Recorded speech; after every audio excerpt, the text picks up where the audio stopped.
Mais uma vez, boa noite. Boa noite. Eu vou falar sobre o AVC. Só que, antes da gente falar, a gente tem que fazer uma pequena viagem no tempo. Aproximadamente 400 anos antes de Cristo. Por quê? Quem primeiro descreveu o AVC foi ninguém nada mais, nada menos do que Hipócrates. Em seus primeiros descritos, ele chamava AVC de paralisia repentina. Após isso aí, ela passou a ser chamada de apoplexia.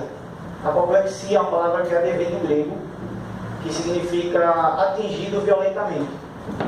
Como diz aqui, os episódios de AVC e o histórico familiar de AVC têm sido descritos desde o segundo milênio antes de Cristo. Adiante, na antiga Mesopotâmia e Pérsia, Hipócrates, de 460 a 370 anos antes de Cristo. Ou seja, o AVC é velho. Vamos lá, AVC, também conhecido como AVE, e popularmente conhecido como derrame cerebral. Temos aqui dois diagnósticos por imagem, dois AVCs diferentes, ao qual da esquerda é o AVC isquêmico e o da direita o AVC hemorrágico.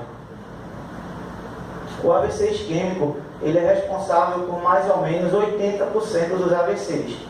Ele se subdivide em três tipos, que seria o lacunar, o trombótico e o embólico. Vamos ao lacunar. O AVC lacunar são pequenos AVCs, entupimentos menores que 15 milímetros, ou seja, menor do que 1,5 cm, que podem ocorrer em minúsculos vasos que adentram as partes mais profundas do cérebro.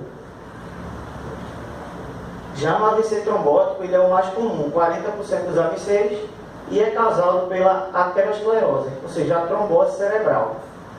O terceiro tipo é o AVC embólico, que é o bloqueio no fornecimento de sangue a uma parte do cérebro causado por coágulo ou por resíduos, ou seja, a embolia. E temos aqui o AVC hemorrágico, que ele é responsável por mais ou menos 20%. Um terço dos AVCs hemorrágicos, eles são, ou melhor, desculpa, 2/3 são intraparenquimatosos. O outro 1/3 é o HSA subaracnoide, que seria a hemorragia subaracnoide. No AVC intraparenquimatoso, refere-se ao sangramento não traumático do parênquima cerebral, o HIP. Ocorre principalmente em decorrência da hipertensão arterial ou de uma doença chamada angiopatia mieloide. Temos aqui a imagem do intraparenquimatoso, a parte que ele atinge. Já no AVC subaracnoide, que é o HSA, hemorragia subaracnoide, ela é uma hemorragia subaracnoide, ela consiste em uma hemorragia dentro do espaço subaracnoide, compreendida entre a camada interna, a pia mater, e a camada intermediária, aracnoide. A causa mais comum é a ruptura de uma dilatação, que é chamada aneurisma. Temos aqui o exemplo de um HSA.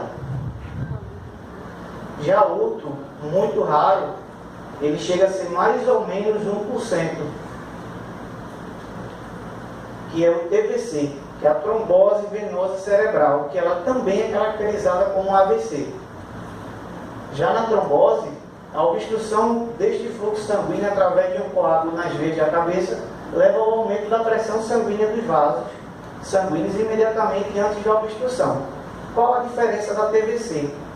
Tanto no hemorrágico como no isquêmico, é a obstrução ou a ruptura do vaso que alimenta o cérebro. Já na trombose venosa cerebral, na TVC, é o entupimento da veia de retorno. Aumenta a pressão, por consequência, morrem as células, os neurônios. Aqui eu tenho um exemplo de uma hemorragia intracerebral, que é intraparenquimatosa, que ela atinge justamente essa parte aqui, e a subaracnoide, que consiste em afetar essa parte aqui, ó, que fica entre a pia mater e esse espaço aqui da aracnoide, que é o espaço subaracnoide.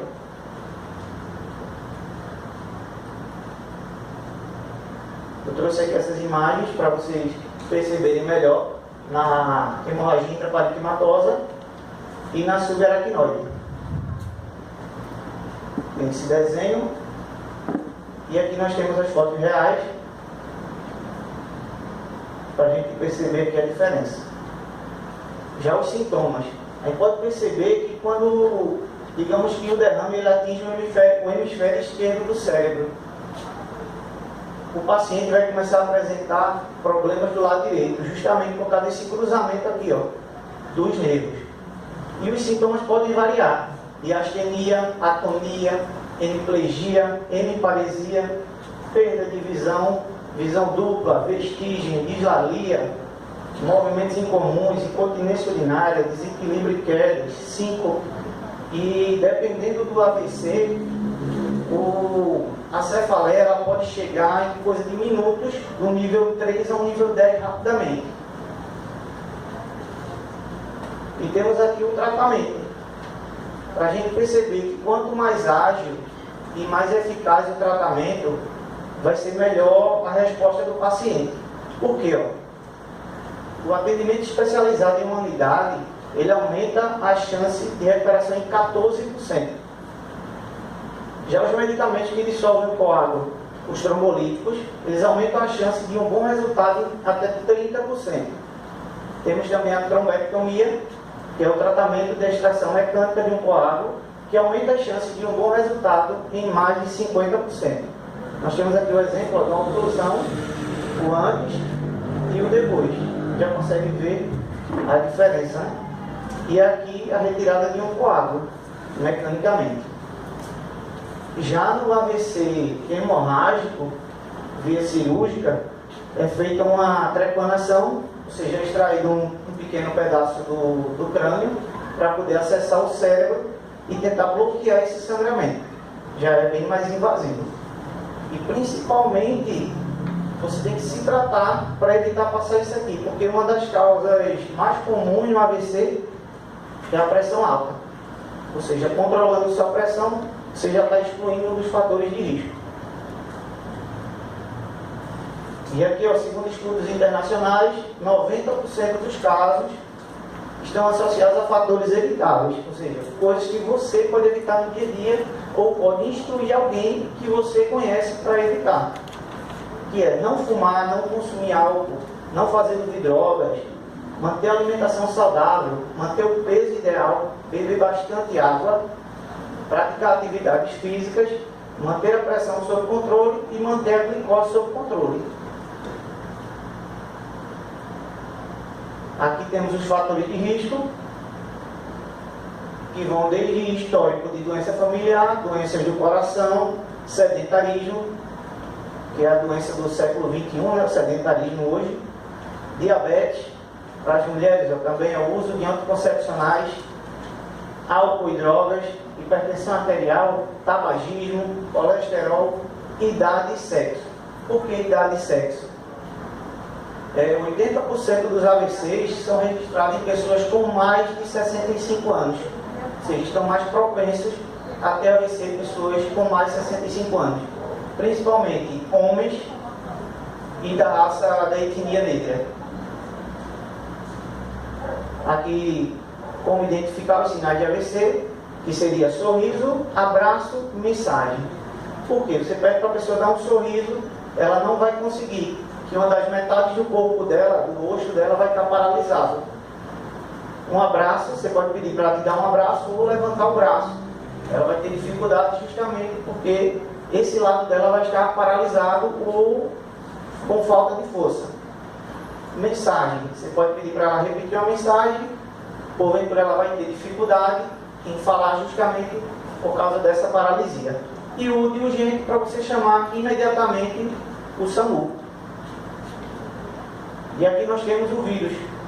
O que é que esse vírus tem a ver com AVC? Esse aqui é o coronavírus. E aqui, ó, além de afetar o sistema respiratório, uma das consequências do coronavírus é a inflamação que ocorre em diversos vasos sanguíneos no cérebro, provocando a formação de trombos que entopem o vaso sanguíneo e impedindo o fluxo do sangue. Este quadro pode resultar em AVC isquêmico. Ou seja, Estados Unidos e China, eles já adotaram um protocolo que é o seguinte: o paciente chegou lá com AVC isquêmico, a primeira coisa é verificar se ele tem o coronavírus, se a casa ele está, para poder deixar separado dos outros pacientes. E aqui a gente tem um exemplo, né, do trombo, o coágulo aqui, como seria retirado ou colocaria um stent para o tratamento desse trombo causado pelo AVC. E aqui nós temos a reabilitação, que é de suma importância, né, para quem passa pelo AVC, e recomenda-se que a reabilitação da pessoa com AVC aconteça de forma precoce em toda a sua integralidade. A pessoa com alterações decorrentes de um AVC pode apresentar diversas limitações em consequência do evento, e a recuperação é diferente em cada caso.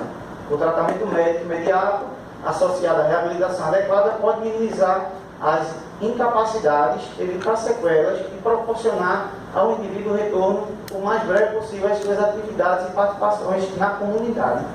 Ou seja, como o AVC atinge áreas que não tem como a ciência prever, cada caso vai ser um caso diferente. A reabilitação não é um padrão para todo paciente. Cada paciente vai ser atendido de acordo com a sua necessidade.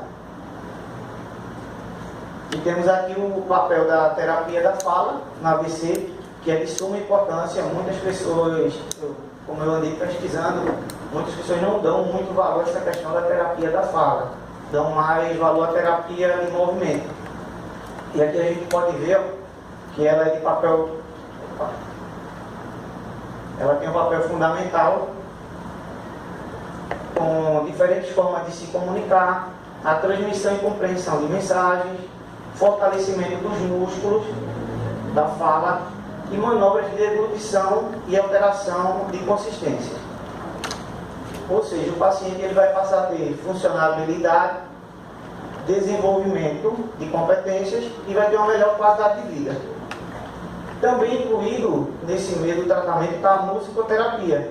A musicoterapia, que é uma forma de estimulação cerebral utilizada no tratamento de várias outras doenças, como AVC, lesões cerebrais traumáticas, demência, de Alzheimer, doença de Parkinson e outros déficits motores e cognitivos. Porque a cada 6 segundos, uma pessoa no mundo morre de AVC. São 2% das mortes no mundo são referentes ao AVC. 3% das perdas motoras são de responsabilidade do AVC. Ou seja, é uma doença muito perigosa e tem que ter bastante informação. Você tem que passar informação para as pessoas. Aqui, ó, como eu já falei, né, 90% dos casos estão associados a fatores evitáveis. Então não seja uma estatística.